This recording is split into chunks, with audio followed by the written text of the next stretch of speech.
بسم اللہ الرحمن الرحیم نحمدہ و نصلی علی رسولہ الکریم اما بعد۔ میرے محترم بھائیوں، دوستوں، بزرگوں اور میری اسلامی بہنوں، ہم انسان ہیں، ہماری زندگی میں خوشی بھی آتی ہے اور غمی بھی آتی ہے۔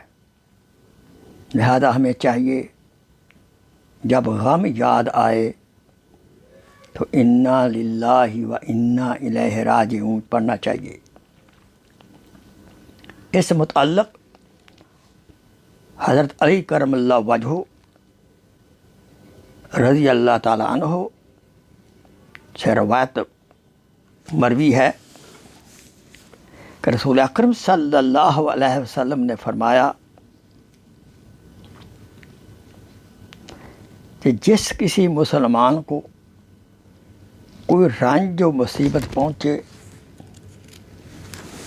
اس پر خواہ کچھ وقت بھی گزر جائے اور پھر اسے یاد آئے اور وہ انا للہ و انا الیہ راجعون پڑھے، تو مصیبت کے صبر کے وقت جو اجر ملا تھا وہی اب بھی ملے گا۔ ابن ماجہ میں یہ حدیث شریف کی کتاب ہے۔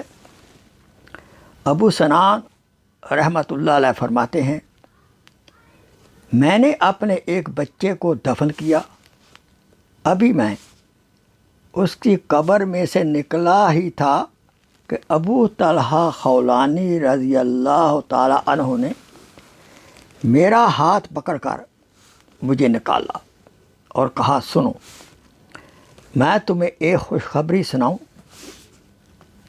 رسول اکرم صلی اللہ علیہ وسلم نے فرمایا کہ اللہ تعالیٰ ملک الموت سے دریافت فرماتا ہے کہ تو نے میرے بندے کی آنکھوں کی ٹھنڈک اور اس کے کلیجے کا ٹکڑا چھین لیا، بتلا۔ تو اس نے کیا کہا؟ وہ کہتے ہیں، خدایا تیری تعریف کی اور انا للہ و انا الیہ راجعون پڑھا۔ تو اللہ تعالیٰ فرماتے ہیں کہ اس کے لیے جنت میں ایک گھر بناؤ اور اس کا نام بیت الحمد رکھو۔ وآخر دعوانا ان الحمد للہ رب العالمین۔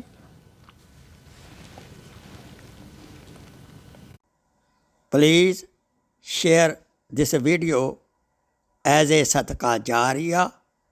جزاک اللہ خیر۔